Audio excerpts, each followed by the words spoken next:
The Harpreet Singh show के अज के इस एपीसोड में आप सब का करदा हाँ हार्दिक स्वागत। तुहाडे नाल हर रोज़ असी politics, economics, sports, lifestyle, health issues और स्पिरिचुअलिटी बारे डिस्कशन करते हैं तो नाल ही तुहानूं अवेयर करने वास्ते कोई ना कोई ऐसी इन्फॉर्मेशन लैके आने जिस नाल कि तुहानूं बेनिफिट मिल सके। एक सीरीज़ असी स्टार्ट की सी जिस विच कि तुहानूं ICBC के संबंध में की कुछ पता होना चाहिए है उस दे बारे जानकारी दे रहे हैं। आओ उसी संबंध में अज तुहानूं मुड़ तो जोड़ते हैं इस प्रोग्राम के सुलेमान हाशमी जिहड़े कि एक नामवर ICBC वकील हैं। आओ उन्होंने कोलों होर जानकारी लैने कि जेकर तुहाडा कभी कोई एक्सीडेंट हो जाए तो किहड़ियां चीज़ां दा तुहानूं पता होना चाहिए। Let's welcome Suleman Hashmi ji. आनू ji welcome to the program. Thank you जी। सो सुलेमान लास्ट टाइम असीं जिहड़ी गल कीती सी उहदे विच इह होया सी कि जदों कोई तुहाडे कोल आंदा है कस्टमर तो उस समय जो कुछ होया हुंदा तुसीं उस तो सुनदे हो, उस तो बाद ये सारे केस नूं प्रिपेयर करने वास्ते तुसीं इन्फॉर्मेशन जिहड़ी ओह गैदर करनी शुरू कर देगे हो जी। तुसीं गल कीती सी कि मेन हुंदा है कि असीं डॉक्टर कोलों मंगवाने आ रिपोर्ट जिहदे विच कि जो कुछ ਉਹਦੇ ਕੋਲ ਪੇਸ਼ੈਂਟ ਦੀ ਇਨਫੋਰਮੇਸ਼ਨ ਹੁੰਦੀ ਤੁਹਾਡੇ ਤੱਕ ਪਹੁੰਚ ਜਾਂਦੀ ਹੈ। ਪਰ ਕੀ ਇਜ਼ ਦੈਟ ਸਫੀਸ਼ੀਐਂਟ ਜਾਂ ਤੁਹਾਨੂੰ ਕਈ ਵਾਰੀ ਜੇਕਰ ਤੁਸੀਂ ਸਮਝਦੇ ਹੋ ਕਿ ਉਹ ਇਨਫੋਰਮੇਸ਼ਨ ਜਿਹੜੀ ਆ ਰਹੀ ਹੈ ਉਹ ਤੋਂ ਹੋਰ ਜ਼ਿਆਦਾ ਦੀ ਲੋੜ ਹੈਗੀ ਹੈ ਤਾਂ ਫਿਰ ਤੁਸੀਂ ਉਸ ਸਮੇਂ ਕੀ ਕਰਦੇ ਹੈਗੇ? ਬੇਸਿਕਲੀ ਮੈਂ ਤੁਹਾਨੂੰ ਐਗਜ਼ਾਮਪਲ ਦਿੰਦਾ। ਤੁਹਾਡਾ ਕੁਐਸਚਨ ਬਹੁਤ ਡਿਟੇਲਡ ਆਨਸਰ ਹੈ। ਮੈਂ ਕੋਸ਼ਿਸ਼ ਕਰਨਾ ਉਹਨੂੰ ਇਨ ਅ ਕੰਸਾਈਜ਼ ਮੈਨਰ ਟੂ ਐਕਸਪਲੇਨ ਇਟ। ਫਰਜ਼ ਕਰੋ ਕਿ ਤੁਹਾਡਾ ਜਿਹੜਾ ਡਾਕਟਰ ਹੈ ਉਹ ਜਨਰਲ ਪ੍ਰੈਕਟੀਸ਼ਨਰ ਹੈ ਜੀ, GP ਹੈ, ਉਹ ਸਪੈਸ਼ਲਿਸਟ ਨਹੀਂ ਗਾ। ਕਈ ਜਿਹੜੀ ਬਿਮਾਰੀਆਂ ਨੇ, ਕਈ ਜਿਹੜੀ ਮਸਲੇ ਨੇ ਉੱਠਦੇ ਨੇ ਐਕਸੀਡੈਂਟ ਤੋਂ ਬਾਅਦ, ਉਹ ਸਿਰਫ ਫਲੈਗ ਕਰ ਸਕਦੇ ਨੇ। ਉਹ ਦੱਸ ਸਕਦੇ ਨੇ ਕਿ ਇਹ ਸਾਨੂੰ ਸ਼ੱਕ ਹੈ ਕਿ ਇਹ ਚੀਜ਼ ਹੈ। ਜਿਵੇਂ ਉਹ ਕਹਿ ਸਕਦਾ ਸਾਨੂੰ ਸ਼ੱਕ ਹੈ ਕਿ ਇਹ ਜਿਹੜਾ ਐਕਸੀਡੈਂਟ ਹੈ ਇਸ ਦਾ ਨਸੀਹਤ ਜਿਹੜੀ ਹੈ ਕਿ ਬ੍ਰੇਨ ਇੰਜਰੀ ਹੋਈ ਹੈ। Let's say for N example ਉਹ ਉਹਦੀ ਕੁਆਲੀਫਿਕੇਸ਼ਨਸ ਤੇ ਹੈ ਲੇਕਿਨ ਉਹਨਾਂ ਦੀ ਪ੍ਰੈਕਟਿਸ ਨਹੀਂ ਹੋਏਗੀ ਕਿ ਉਹ ਬ੍ਰੇਨ ਇੰਜਰੀ ਨੂੰ ਡਾਇਗਨੋਸ ਕਰਨ ਜੀ। ਉਹ ਜਿਹੜੇ ਨੇ ਉਹਨਾਂ ਨੇ ਫਿਰ ਬਾਅਦ 'ਚ ਹੋਰ ਕੰਮ ਕਰਨੇ ਨੇ। ਜਿਵੇਂ ਉਹ ਕਹਿਣਗੇ ਠੀਕ ਹੈ ਅਸੀਂ MRI ਕਰਨਾ ਚਾਹੁੰਦੇ ਹਾਂ, ਠੀਕ ਹੈ। MRI ਦੀ ਟਾਈਮ ਬੜਾ ਹੁੰਦਾ ਹੈ, ਠੀਕ ਹੈ। Let's say there is a 6 month wait for MRI ਜੀ, ਠੀਕ ਹੈ। ਅਗਰ ਇਹ ਹੋ ਜਾਏ ਉਹ ਆ ਸਕਦੇ ਨੇ ਸਾਡੇ ਕੋਲ। ਅਗਰ ਸਾਡਾ ਕਲਾਇੰਟ ਹੈ ਆਪਣਾ ਐਜ਼ ਐਨ ਐਗਜ਼ਾਮਪਲ ਵਕੀਲ ਦੇ ਕੋਲ ਜਾ ਸਕਦੇ ਨੇ ਕਿ ਮੈਨੂੰ MRI ਚਾਹੀਦੀ ਹੈ, ਇਹ ਡਾਕਟਰ ਦਾ ਨੋਟ ਹੈ, ਇਹ ਸੈਪਰੇਟ ਤੁਸੀਂ ਅਰੇਂਜ ਕਰ ਸਕਦੇ ਹੋ ਕਿ ਨਹੀਂ ਜੀ। ਉਹ ਜਿਹੜਾ ਖਰਚਾ ਹੈ MRI ਦਾ ਉਹ ਫਿਰ ਜਾ ਸਕਦਾ ਹੈ ਉਸ ਫਾਈਲ ਦੇ ਵਿੱਚ ਤੇ ਐਨ MRI ਜਿਹੜਾ ਹੋਏਗਾ it's minimum $500 if you are Lucky, but $1000 ਦਾ ਹੋਏਗਾ MRI। ਉਹ ਜਿਹੜਾ ਫਟਾਫਟ ਤੁਸੀਂ ਲੈ ਕਰ ਆਪਣੇ ਡਾਕਟਰ ਦੇ ਕੋਲ ਪਹੁੰਚਾ ਸਕਦੇ ਹੋ। ਡਾਕਟਰ ਵੇਖ ਸਕਦਾ ਹੈ, ਇਹ ਤੇ ਪੱਕੀ ਗੱਲ ਹੈ, ਸਪੈਸ਼ਲਿਸਟ ਦੇ ਕੋਲ ਜਾਣਾ ਹੈ, ਫੌਰਨ ਉਹ ਤੁਹਾਨੂੰ ਰੈਫਰੈਂਸ ਦੇ ਸਕਦੇ ਨੇ ਡਿਪੈਂਡਿੰਗ ਔਨ ਸੀਰੀਅਸਨੈਸ। ਸਪੈਸ਼ਲਿਸਟ ਲੈਣਾ ਬੜਾ ਮੁਸ਼ਕਿਲ ਹੁੰਦਾ ਹੈ, ਸਿਰਫ ਡਾਕਟਰ ਕਰ ਸਕਦਾ ਹੈ। ਤੇ ਇਹ ਜਿਹੜੇ ਟੂਲਸ ਨੇ ਕਈ ਵਾਰ ਸਿਰਫ ਇਹ ਜਿਹੜਾ ਪ੍ਰੋਸੈਸ ਹੈ ਲਿਟੀਗੇਸ਼ਨ ਦੇ ਜ਼ਰੀਏ ਤੁਸੀਂ ਕਰ ਸਕਦੇ ਹੋ। ਓਕੇ, ਇਹਦੇ ਵਿੱਚ ਕਿਸੇ ਡਾਕਟਰ ਨੇ ਤੁਹਾਨੂੰ ਇਨਫੋਰਮੇਸ਼ਨ ਭੇਜੀ ਬਟ ਯੂ ਫੀਲ ਦੈਟ ਇਹਦੇ 'ਚ ਕੁਝ ਨਾ ਕੁਝ ਕਮੀ ਤੁਹਾਨੂੰ ਨਜ਼ਰ ਆ ਰਹੀ ਹੈ, can you get go in for some second opinion also? Absolutely. ਇਹਦਾ ਇਹ ਹੁੰਦਾ ਕਿ ਅਗਰ ਅਸੀਂ ਡਾਕਟਰ ਰਿਪੋਰਟ, ਮੈਂ ਆਪਣੀ ਫਾਈਲ ਦੀ ਗੱਲ ਕਰਾਂ ਜੀ, ਅਗਰ ਕੋਈ ਜਿਵੇਂ ਇੱਕ ਐਕਸੀਡੈਂਟ ਹੋਇਆ ਉਹਦੇ ਉੱਤੇ ਜਿਹੜਾ ਡਾਕਟਰ ਜਿਹੜਾ ਹੈ ਹੀ is a good doctor, not an issue, ਲੇਕਿਨ ਉਹਦਾ ਜਿਹੜੀ ਓਪੀਨੀਅਨ ਹੈ I think it's not that strong ਕਿਉਂਕਿ ਮੈਂ ਉਸ ਡਾਕਟਰ ਨੂੰ ਜਾਣਨਾ, ਉਹਦੀ ਜਿਹੜੀ ਪਰਸਨੈਲਿਟੀ, ਉਹਨਾਂ ਦੀ ਜਿਹੜਾ ਸਟਾਈਲ ਹੈ ਉਹਨੂੰ ਮੈਂ ਜਾਣਨਾ। ਇਸ ਹੱਦ ਤੱਕ ਨਹੀਂ ਕਿ ਮੈਂ ਉਹਨਾਂ ਨੂੰ ਜਾਣਨਾ ਪਰਸਨਲੀ, ਲੇਕਿਨ ਉਹਨਾਂ ਦੇ ਨਾਲ ਉਹਨਾਂ ਦੇ ਮੈਂ ਕੰਮ ਕੀਤੇ ਨੇ, ਉਹਨਾਂ ਦੇ ਰਿਪੋਰਟਾਂ ਵੇਖੀਆਂ ਨੇ।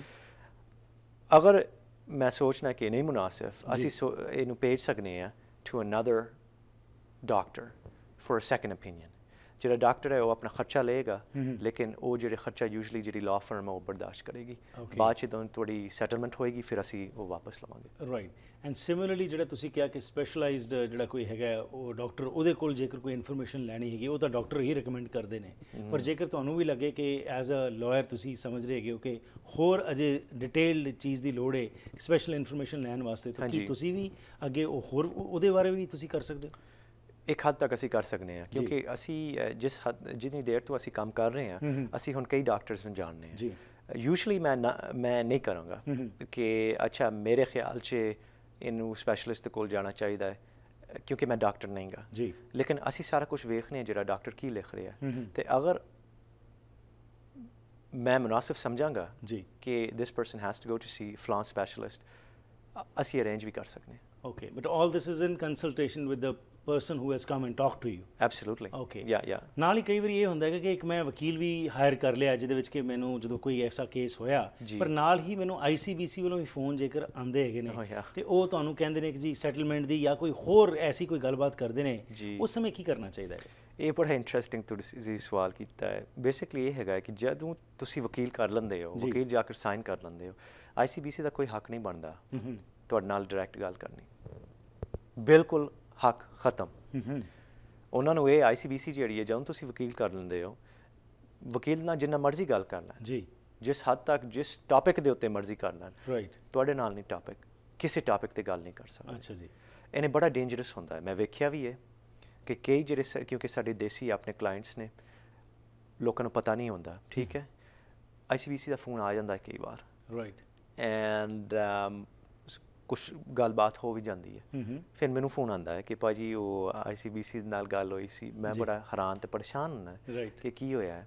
ਫੌਰਨ ਅਸੀਂ ਇੱਕ ਚਿੱਠੀ ਭੇਜਦੇ ਹਾਂ ICBC ਨੂੰ ਕਿ ਤੁਸੀਂ ਕੀ ਕੀਤਾ ਹੈ, ਕਿਉਂ ਕੀਤਾ ਹੈ, ਕਿਸ ਹੱਦ ਤੱਕ ਕੀਤਾ ਹੈ, ਔਰ ਇਹ ਜਿਹੜਾ ਲੈਟਰ ਹੈ ਇਹ ਵਿਥ ਪ੍ਰੈਜੁਡਿਸ ਲੈਟਰ ਹੈ, ਮੈਂ ਜੱਜ ਨੂੰ ਵੀ ਵਿਖਾ ਸਕਦਾ। ਉਸੇ ਦਿਨ ਹੀ ਫੋਨ ਆ ਜਾਂਦਾ ਹੈ ਕਿ ਮਾਜ਼ਰਤ ਗਲਤੀ ਹੋ ਗਈ ਹੈ, ਕਿਸੇ ਹੋਰ ਸ਼ਾਇਦ ਦੇ ਉੱਤੇ ਅਸੀਂ ਗੱਲ ਕਰਨੀ ਸੀ, ਨਹੀਂ ਹੋਏਗਾ। ਸੋ ਜਦੋਂ ਤੁਸੀਂ ਵਕੀਲ ਕਰ ਲੈਂਦੇ ਹੋ, ਬੜੇ ਖਿਆਲ ਨਾਲ ਅੱਗੇ ਟੁਰੋ। Don't talk to ICBC। Secondly ਇੱਕ ਹੋਰ ਚੀਜ਼ ਕਈ ਵਾਰੀ ਹੁੰਦੀ ਜਿਹੜੀ ਆਮ ਤੌਰ 'ਤੇ ਆਪਣੇ ਕਮਿਊਨਿਟੀ ਵਿੱਚ ਚੱਲਦੀ ਹੁੰਦੀ ਹੈ ਕਿ ਜਦੋਂ ਅਸੀਂ ਸੁਣਨੇ ਹਾਂ ਕਿ ਕਿਸੇ ਨੂੰ ਇੰਨਾ ਮੁਆਵਜ਼ਾ ਮਿਲ ਗਿਆ, ਕਿਸੇ ਨੂੰ ਇਹ ਹੋ ਗਿਆ, ਕਈ ਵਾਰੀ ਅਸੀਂ ਆਪ ਵੀ ਬੜੇ ਇਛੁਕ ਹੋ ਜਾਂਦੇ ਹਾਂ ਅਤੇ ਕਈ ਵਾਰੀ ਅਸੀਂ ਭਾਵੇਂ ਇੱਕ ਵਕੀਲ ਨੂੰ ਹਾਇਰ ਵੀ ਕੀਤਾ ਪਰ ਅਸੀਂ ਕਈ ਵਾਰੀ ਬਾਈਪਾਸ ਵੀ ਕਰਨ ਦੀ ਸੋਚਦੇ ਕਿ ਚਲੋ ਡਾਇਰੈਕਟਲੀ ICBC ਨਾਲ ਗੱਲ ਵੀ ਕਰ ਲਈਏ। ਕੁਝ ਐਸੇ ਕੇਸਿਸ ਮੇਰੇ ਕੋਲ ਵੀ ਪਤਾ ਲੱਗਾ ਮੈਨੂੰ, ਪਰ ਉਹਦਾ ਐਂਡ ਰਿਜ਼ਲਟ ਜਿਹੜਾ ਉਹ ਕੁਝ ਆਪੋਜ਼ਿਟ ਹੀ ਹੋ ਗਿਆ ਜਿਹੜਾ ਕਿ ਲੋਕ ਐਕਸਪੈਕਟ ਕਰ ਰਹੇ ਸਨ। ਇਹਦੇ ਮਤਲਬ ਦੱਸੋ ਤੁਸੀਂ ਕਿੰਨਾ ਕੋਈ ਇਸ਼ੂ ਨੂੰ ਫੇਸ ਕਰਦੇ ਹੋ? ਭਾਈ ਬੜਾ ਚੰਗਾ ਸਵਾਲ ਹੈ ਕਿਉਂਕਿ ਸਾਰੇ ਲੋਕ ਕਮਿਊਨਿਟੀ 'ਚ ਬੜੇ ਹੁਸ਼ਿਆਰ ਨੇ, ਬੜੇ ਸਮਾਰਟ ਨੇ, ਲੇਕਿਨ ਹਰ ਬੰਦੇ ਦੀ ਆਪਣੀ ਟ੍ਰੇਨਿੰਗ ਹੋਏਗੀ। ਮੈਂ ਫਰੇਮਿੰਗ ਨਹੀਂ ਕੋਸ਼ਿਸ਼ ਕਰਾਂਗਾ ਕਿ ਮੈਨੂੰ ਫਰੇਮਿੰਗ ਨਹੀਂ ਆਉਂਦੀ, ਪਲੰਬਿੰਗ ਬਿਲਕੁਲ ਨਹੀਂ ਅਸੀਂ ਵੇਖਾਂਗੇ। ਜਿਹੜਾ ਦੂਜਾ ਬੰਦਾ ਅਗਰ ਵਕੀਲ ਨਹੀਂ ਗਾ, ਸਿਰਫ ਵਕੀਲ ਨਹੀਂ, ਅਗਰ ਉਹ ICBC ਕਲੇਮਸ ਨਹੀਂ ਕਰਦਾ, ਵਕੀਲ ਹੋ ਕਰ ਵੀ you should not get involved. ਅਕਸਰ ਸਾਡੇ ਕਲਾਇੰਟਸ ਜਿਹੜੇ ਸਾਰੇ ਗੱਲਾਂ ਸੁਣਦੇ ਨੇ, ਇੱਕ ਅੱਧ ਕਿਉਂਕਿ ਬਹੁਤ ਜ਼ਿਆਦਾ ਕਲਾਇੰਟਸ ਨੇ ਉਹ ਨਹੀਂ ਸੁਣਦੇ। ਇੱਕ ਕਲਾਇੰਟ ਹੈਗਾ ਉਹ ਜਿਹੜਾ ਬਕਾਇਦਗੀ ਨਾਲ ICBC ਨੂੰ ਡਾਇਰੈਕਟ ਕਈ ਵਾਰ ਫੋਨ ਕਰ ਲੈਂਦਾ ਜੀ। ਉਹਦਾ ਮਸਲਾ ਇਹ ਕਿ ਉਹਨੂੰ ਜ਼ਹਿਨੀ ਥੋੜ੍ਹਾ ਜਿਹਾ ਮਸਲਾ ਹੈ ਅਤੇ ਲੇਕਿਨ ਉਹ ਕਰ ਜਾਂਦਾ ਹੈ।